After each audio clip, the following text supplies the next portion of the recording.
The sixth generation Ford Mustang is radically different than the Mustangs that preceded it. When it comes to icons like the Mustang, change is a tricky business. So, has Ford elevated or spoiled their pony car?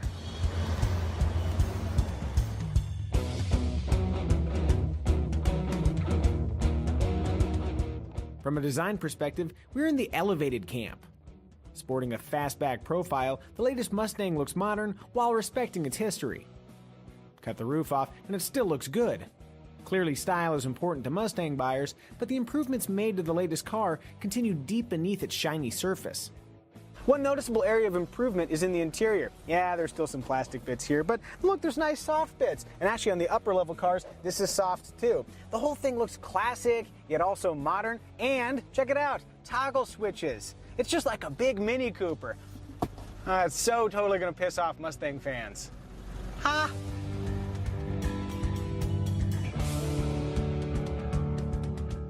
From a usability standpoint, the climate and steering wheel controls are perfectly straightforward, as is the available Sync infotainment system, which during our test responded in snappier fashion than in years past, though the interface is starting to look a little bit dated. Treat the Mustang like a two-seater and you'll be treated to plenty of space. Headroom is great, good legroom obviously if you push this all the way back, but I'm not going to do that. I'm too nice to the person who's going to sit behind me. Me. If I climb back here, provided I'm sitting behind myself, there's just enough room for your legs. There we go, kind of squeezed in. There's a cutout here in the seat, and I just barely fit. Headroom, on the other hand, a little dicey. There's a nook here where the glass is that you can stick a head. But if you're long and torso like me, this ain't gonna work for long. On a practical note, cargo volume is a reasonable 13.5 cubic feet in the fastback and 11.4 cubic feet in the convertible. The rear seats can also be folded flat to accommodate larger cargo or yet another luggage demo where you crawl through the trunk.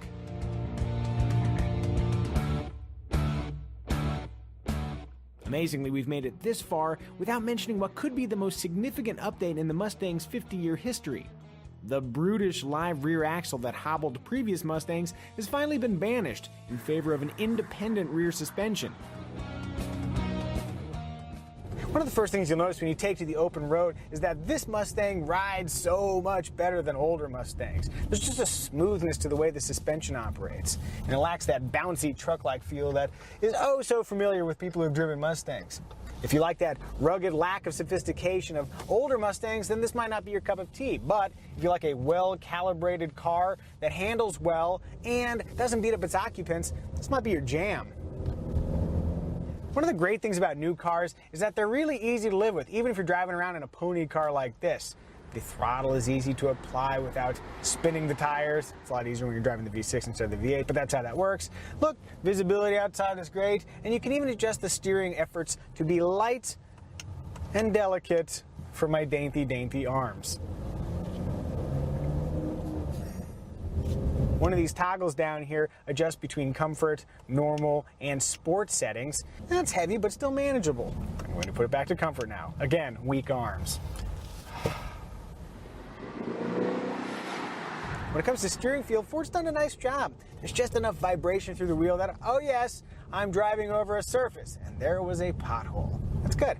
But what's really nice is that when you turn the wheel, resistance increases in a very linear fashion. And also, the car turns about as much as you'd expect it to turn based on how much steering you have.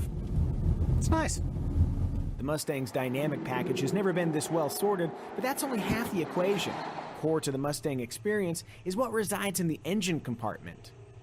For my money, the best way to set up a Mustang is with a V8 and a 6-speed manual transmission. In that form, with the 5-liter V8, there's a lot of power and it sounds great, but it doesn't sound too intrusive. The V8, you hear the rumble sort of subtly in the background, but because of a much quieter cabin, it's not overbearing. It's pretty nice, actually. You can drive the Mustang V8 for long periods of time without having it scream in your ears, oh yeah, you're driving a V8, ha ha ha. Yeah, I get it, it's a V8. Just make noise when I want you to make noise.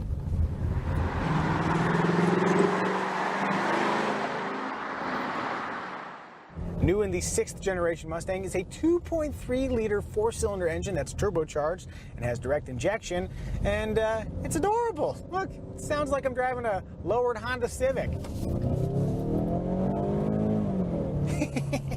It sounds so goofy, flooring this thing and hearing that angry four-cylinder. Whoa! But there's a lot of power. It's like more than 300 horsepower available and plenty of torque. If you want to move but you don't care what you sound like while you're doing it, the EcoBoost engine is a pretty good option. Suffering from middle child syndrome is the 3.7-liter V6 that powers the base Mustang. It might not be as gutsy as the V8 or as techy as the EcoBoost, but the V6 still offers a stout 300 horsepower along with respectable fuel economy that splits the difference between the V8 and the four-cylinder. I should also mention that the V6 is the only Mustang engine to make full power without requiring 93-octane fuel. With any of the Mustang's 3 engines, you can choose between a standard 6-speed manual transmission or a $1,200 6-speed automatic with paddle shifters.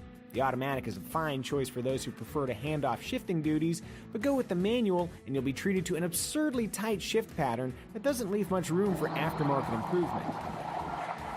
As is now common, there are multiple driving modes to choose from. You've got normal, which I assume is pretty normal, Sport Plus, sounds sporty, race, no, it's actually called track, but there's a little guy with a helmet, so it's pretty racy, and you have a wet, sort of snow mode, in case you're driving in the snow.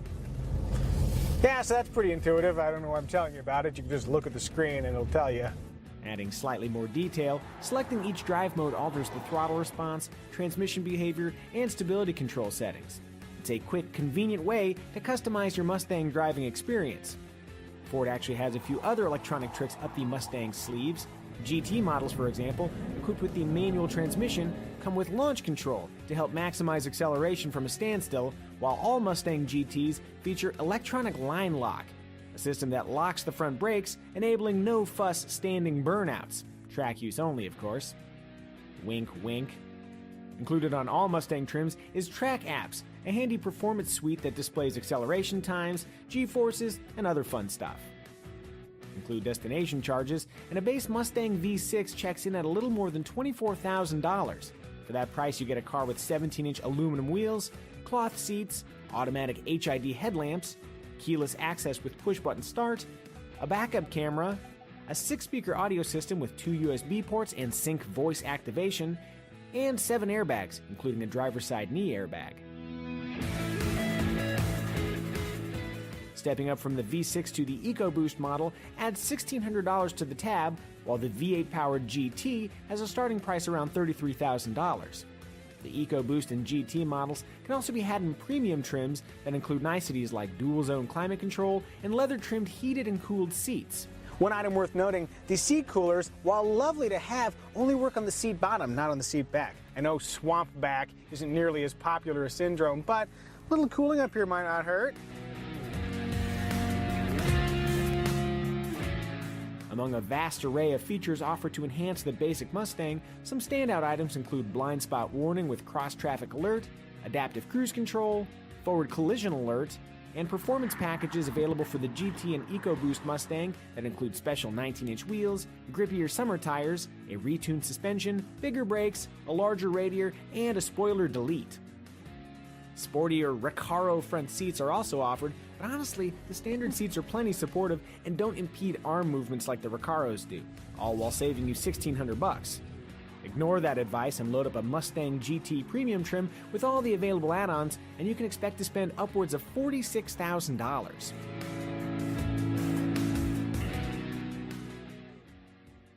So, has the Ford Mustang lost its raw edge?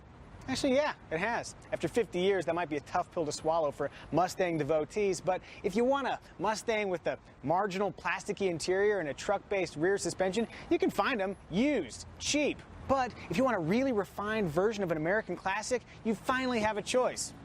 Here it is.